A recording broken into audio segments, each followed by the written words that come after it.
देखिए, सच्चाई ये है कि आज भी इस देश में जब भी किसी व्यक्ति के साथ कुछ भी गलत जो है घटित होता है, तो हर एक व्यक्ति की जो नजर होती है वो सुप्रीम कोर्ट पर होती है। क्यों? क्योंकि उसको न्याय का मंदिर कहा गया है। और भारतीय जनता पार्टी की इस देश के संविधान के प्रति क्या मानसिकता है, इस देश की न्याय प्रणाली के प्रति क्या मानसिकता है, आज उनके तमाम नेताओं के बयान जो है इसका जो है उदाहरण बन चुके हैं।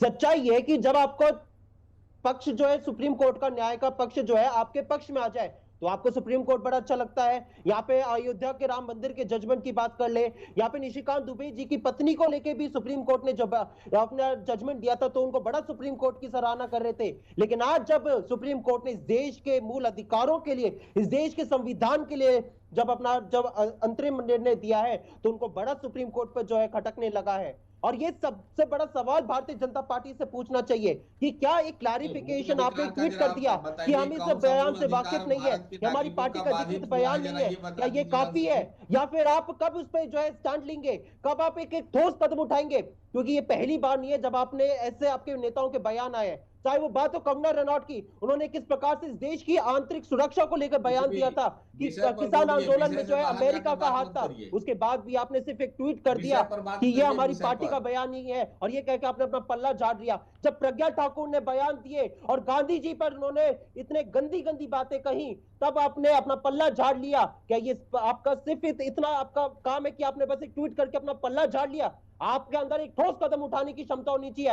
आप उन लोगों को अगर उनसे वाकिफ नहीं रखते, अगर ये आपकी पार्टी का स्टैंड नहीं है, उन लोगों को आप अपनी पार्टी से निकालिए। आपने क्यों ऐसे लोगों को अपनी पार्टी में रखा हुआ है? और क्यों आज आपके तमाम ऐसे नेता जो बार बार ऐसे बयान देते हैं? और सवाल ये कि ये इतनी ज्यादा बौखलाहट क्यों है भारतीय जी। जनता पार्टी के अंदर?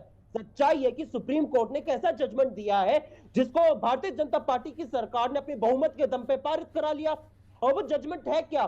उनका अंतरिम आदेश ये कहता है कि आपने, भारतीय जनता पार्टी ने इस देश के जो संविधान का जो बेसिक स्ट्रक्चर है उसका हनन करने का प्रयास किया है। आर्टिकल 15, आर्टिकल 25 जैसे तमाम आर्टिकलों का भारतीय जनता पार्टी का संशोधन जो है वॉयलेशन करता है। और सुप्रीम कोर्ट ने तो उन्हीं सब बातों पे संज्ञान लिया जिसकी विपक्ष जो ठीक है है बात सर। कर रहा था, जिन मुद्दों को विपक्ष उतारा था, चाहे वो बात हो वक्फ बाय यूजर की, या फिर वो बात हो जो आपने जो एक बॉडी बना रखी है सेंट्रल काउंसिल की, जिसमें आपने सभी धर्मों के लोगों को शामिल करने की बात की है। तो ये किस प्रकार से जो अल्पसंख्यक है उनके धन पे प्रहार करता है, ये भारतीय जनता पार्टी की अल्पसंख्यक विरोधी मानसिकता को दर्शाने का काम करता है। और मैं आपका बस 10 सेकंड और लूंगा अपनी एक बात को खत्म करके।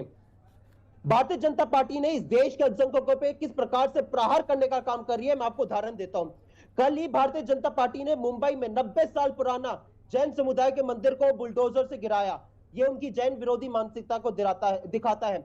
आरएसएस ने अपने मुखपत्र में, ऑर्गेनाइजर में किस प्रकार से कैथोलिक चर्चों की जमीनों को लेकर अपनी बात की है कि उनकी क्रिश्चियनों के प्रति जो मानसिकता है वो दर्शाता है। और किस प्रकार से वक्फ संशोधन के तहत उन्होंने इस ठीक देश है के सर, फिलहाल मुसलमानों अभी के प्रति निशिकांत अपनी दुबे जो की टिप्पणी की विचारधारा है और उन उनकी पर प्रहार मानसिकता किया, को उनकी लेकर